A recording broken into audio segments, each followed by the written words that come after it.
Good evening, baseball fans, and welcome to another episode of Sports Talk with Rags here in season 3, episode 38. And today, here we are talking here with the president of Culpeper Cavalier Baseball, Troy Ralston, and the head baseball coach, Brandon Mack, as the Culpeper Cavaliers get ready here to start their first year in the Valley League. And Troy, we'll start with you on how this team came about. Well, it started about 2 years ago. I've known Brandon for about 5 years now. I coach baseball with him at the local high school, Culpeper County High School. And through that relationship, I learned that he was an assistant coach for one of the Valley Baseball League teams, the Purcellville Cannons. And so I went to one of his games 2 summers ago. And the whole time I was watching that game, I kept thinking, I wonder what it would take to start a new franchise in Culpeper. It sure would be fun to run a baseball team. And so that's sort of where the whole idea originated, and eventually presented our plan to the Valley Baseball League board, and they unanimously approved that at their board meeting back in March of 2022. And so since then. Yes, and as my wife and I, we stopped by Culpeper High School there the other day, and how you were sharing with me that for the last couple of years, the Valley League had 11 teams. So now this makes 12 teams. Yeah, that's correct. So when I inquired about starting a new team, the commissioner of the league, Porky Bowman, he was excited to receive my inquiry, because that was one of their goals, was to add a 12th team to the league. Playing with 11 teams, they had an unbalanced schedule, and it's just much easier for them when they have an even number.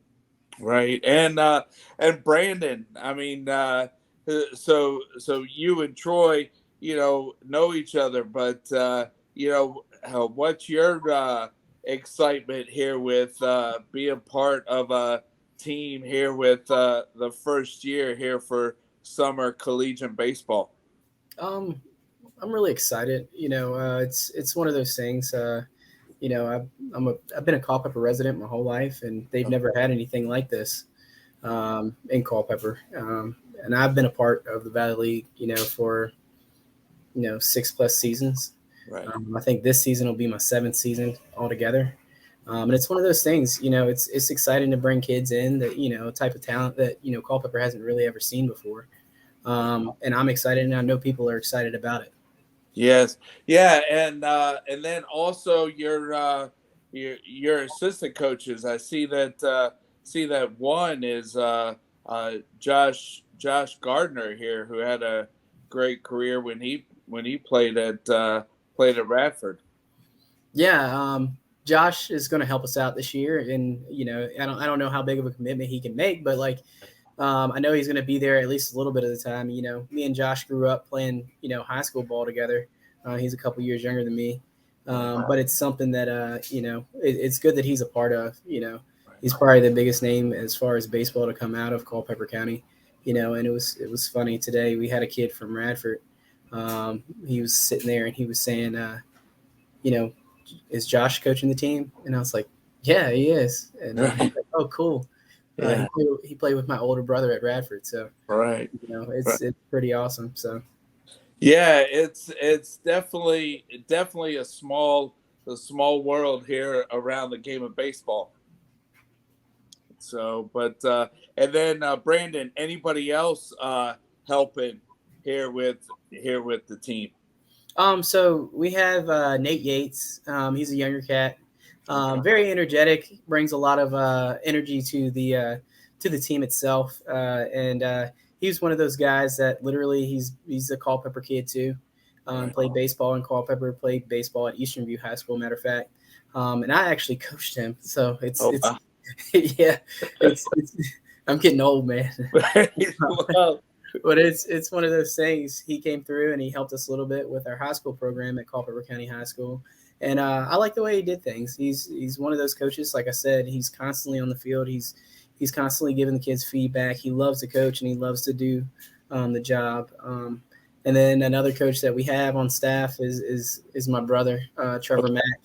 Right. We played ball all together through high school, and he's very, very, very smart. He was a catcher in high school, and he's one of those guys. He has the right temperament to coach, and I wouldn't have asked him to do it unless I thought he was going to do a good job. And he's coming on as a pitching coach, and he has a lot of knowledge. He's a very analytical type guy. He can look at something and basically break it down for the kids in order for them to understand it. And it's college ball players. So he coached with me over at Eastern View for a season. And then he coached with me at CC for a season. So he's one of those guys that he loves the game. He's been around it. It was funny. After I went to college and then the next year he graduated, he decided to go to VCU and get his biomedical engineering degree. Wow. And so he's one of those cats that's really smart. And like I said, he overanalyzes and everything. So he'll be a good one to have. Right. And Troy, I mean, just with the Valley League and Brandon, to piggyback on what you were saying with being a player in the Valley League, I mean, I definitely remember, my brother, Mike Ragsdale, he played for the Winchester Royals there in the summer of 93 and 94. So Troy, I mean, just the Valley League, I definitely remember it being very competitive and definitely one thing that the players will like, not long bus rides. Yeah. Right. They were talking about that today. Right. Yeah. But it's definitely, I know that, Troy, I know that, since I've been following the Valley Leagues there since the early 90s, I know that Charlottesville has come on, Percival, but definitely some great college baseball there, up and down 81 and some there, Waynesboro and Charlottesville there in 64. Then you guys there off of Highway 15, Route 3. So what? So let's see. So what's the games gonna be? I mean, I know that tomorrow you guys trying to get the community to come out here with meeting the team and having like a first official inter squad there tomorrow before the regular season starts on Thursday. That's correct. The first regular season game is Thursday, and Coach Mack had an informal, kind of an open field workout today for the players that were in town, and the remaining players that aren't playing in postseason with their college, they'll be arriving tomorrow. So tomorrow he's got more of a formal practice set up and a little inter-squad scrimmage. And so I just kind of thought to myself, well, this would be a great chance for our fans to come out in a more informal setting and watch the team practice, watch them scrimmage, and then maybe after the game, after the scrimmage, the kids can go down and meet the players and collect some autographs. So we decided to have a meet the team event prior to our home opener on Friday the 2nd. Okay, and also there in Culpeper, is it like other summer towns where you have host homes and put the kids up? That's the model. Yeah, that's actually I was actually telling the team today, of all the things we've had to do to get to this point, the biggest challenge was finding the host families. We have them. We have host families for all the kids, and we've heard a lot of great feedback already. Even though they just reported in town, we put a lot of great feedback from both the families as well as the players. But it was the biggest challenge to find enough host families for 35 college baseball players. But we got that. Right. Yes. And Brandon, I mean, looking at the schedule, I mean, it looks like a great competitive schedule, but looks like, a couple Mondays, days off, so what, probably games about what, 5-6 times a week with 1 or 2 days off. Yeah. So like the Valley League schedule is it's crazy. Literally you get 1 day off. It's a scheduled day. So if you get a rain out, that's the day that you're playing. And it's one of those things, we try to keep people as healthy as we can, use as many pitchers as we can. That way everybody stays fresh. The biggest thing is, getting these guys in, getting the work that they need to. And in that way, when they go back to school, they'll be a little bit better, at least. And hopefully we can provide a good experience where they stay healthy through the summertime and they stay with us through the summertime.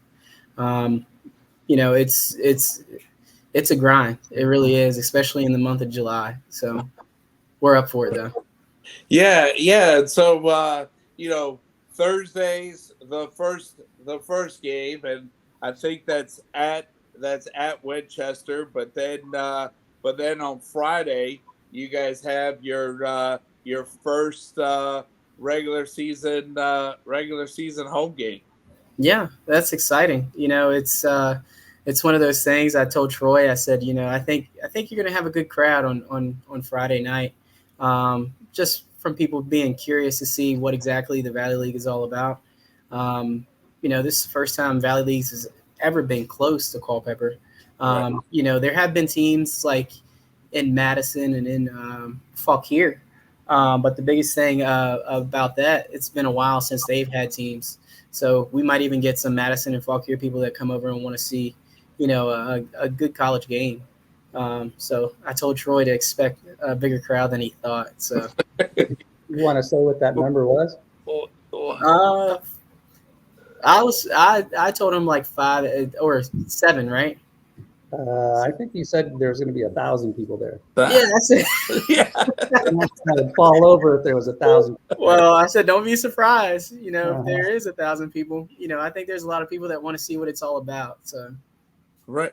Yeah. And I mean, the thing is, when my wife and I, we came through and we met Troy, they're working on the field there on Sunday. I mean, I know that these towns all across America that has these summer college teams. I mean, just people are hungry to watch good baseball and definitely relate to the community. So as I was talking to Troy there on Sunday, I think if it's nice weather there on Friday evening, I think you guys get a good crowd there on that first home day. yeah, hopefully. I think we will. Yeah. We have some special things planned for opening night, so hopefully there is 1,000 people there to watch it. Right. Yes. Yeah. And now with 12 teams, are there 2 6-team divisions, or is just everybody just in one division? This year, it's everybody in one division, so it's a balanced schedule. All 11 teams will play. Well, all 12 teams will play the other 11 4 times for the 44-game schedule. Okay. Next season, they're going to go back to a division format. Okay, and then after at the 23rd, 24th of July, at the end of the regular season, then it's like a week of the playoffs, like the top 4 teams. Is that how the Valley League does it? It's the top 8 teams in the postseason, and then you correct me if I'm wrong, Coach Mack. You play a best of 3 series? Yeah, so it's to the finals. It's a 3-game series. Right. Yeah, so you gotta win the first 2 series to make it to the championship.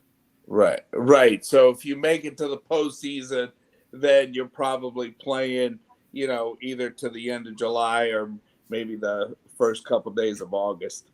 I think it's like the first week of August, maybe into the second week, depending on weather.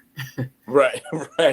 But and then I think I do remember. I mean, I don't know. I'm probably showing my age there with going to Winchester there in the early 90s there in the summertime. But I also remember the Valley League, taking an all-star break, there for a couple days, just another way of showcasing the talent that's in the Valley League. Yeah, that's always fun. It's funny. Last year at Percyville, we had, I want to say it was 6 guys that were in the All-Star game. three pitchers, three position players. And I mean, it was an experience. I think at those games, I think all 30 major league organizations are represented as far as scout wise at that game. And so they do a home run derby. And I don't know if they still run the 60-yard dash just for the fastest person. But you don't have to be in the all-star game. You don't have to be an all-star in order to get selected for the 60-yard dash or the home run derby. So it's actually pretty cool little setup. I want to say last year was at Front Royal, right, Troy? Front Royal, they're hosting it again this year. And actually, last year the game got rained out. Yeah. Okay. Yeah, I know. Thunderstorms. Oh, yeah. Those Virginia summer weather. Yeah, absolutely. But and the other thing is you never know, coaching wise or player wise, where these people are gonna go. Because my brother's coach there in '93. Now he works for the Texas Rangers, but he used to be front office of Kansas City. Their Dayton Moore. So definitely some great talent here has come out of the Valley League. Yeah, absolutely. I'm going to tell you like this, like Ryan McBroom, he's from this area. He's from Fredericksburg, matter of fact. Ryan McBroom ended up getting drafted from WVU as a junior, and he led the conference in home runs his junior year. And he ended up, I want to say he got initially drafted by the Yankees, and then he went to Kansas City. Okay. And I think he's playing ball overseas. Also played with Austin Gombers, who was in the Nolan Arenado trade from St. Louis and Colorado. Right. And then Ryan Yarbrough. He's a pitcher for the Rays. I played with all those guys. And it's pretty cool, to watch people, and I'll tell you like this. My thing was Ryan Yarbrough. I didn't think that he was going to make it to the league, but something kind of clicked, and he took off, which is pretty cool to watch. Right. Yes. Yeah. And Troy here with having the idea and being the president of the team. I'm sure it's still some last minute things here before everything gets going for that first bus ride to Winchester. There's lots of last minute things, that's for sure. Right. Well, hey, let's see, Brandon. I'll start with you. Any last minute words here to the community, to the baseball fans here for coming out and supporting Cavalier baseball this summer? Being a part of the league for 6 years, if you really want to see some good college baseball, definitely come out and watch it. There's been nothing like it in the last recent years. The biggest thing is come out, support the community. The Cavaliers are part of giving back to the little leagues and also the high school programs. So they do good work. And you definitely want to come out and support that. Have a good time. Right. All right. And Troy here, appreciate your time. Any final words here to to get people to come on out? Well, it's like I said to the players today. Today was the first time that the players were together as a group, and it just became reality. Been working on this for almost 2 years now, and it's been a lot of hard work. And to actually see those players out on the field and getting a chance to meet all of them, it was extremely exciting because it just made it's really happening. It's time to play ball. Right. And, yes, and Thursday. Right, and with social media and everything, I see that you guys have an account there for Facebook and Twitter. Are you guys on Instagram and I think maybe even LinkedIn? We're on all 4 of those. Any others we should be on? No, I think that's I think I came across, but and then for ticket prices, what's the prices there of the home games? So yeah, the tickets for all Valley Baseball League games, it's $5 for adults, $3 for children and senior citizens and military. And then the Little Leaguers, the kids, if they're wearing their Little League baseball jerseys, then we let them in free. Okay. All right. And hey, I'd like to appreciate my wife, Elizabeth, here, giving me the idea here to reach out to you guys. So definitely appreciate y'all's time here for coming on and sharing about Culpeper Cavalier baseball. And I know that we'll be out to some of the games this summer. We hope to see you there. Yeah. All right. Now we're off to the airport to pick up one of the players from Arizona State who's coming in. All right. Well, hey, fans, so that was Troy with the president of the Culpeper Cavaliers and the head coach, Brandon Mack. So appreciate y'all's time and go Cavaliers this summer. All right. Thanks, Rags. All right. Sure thing. Thank you.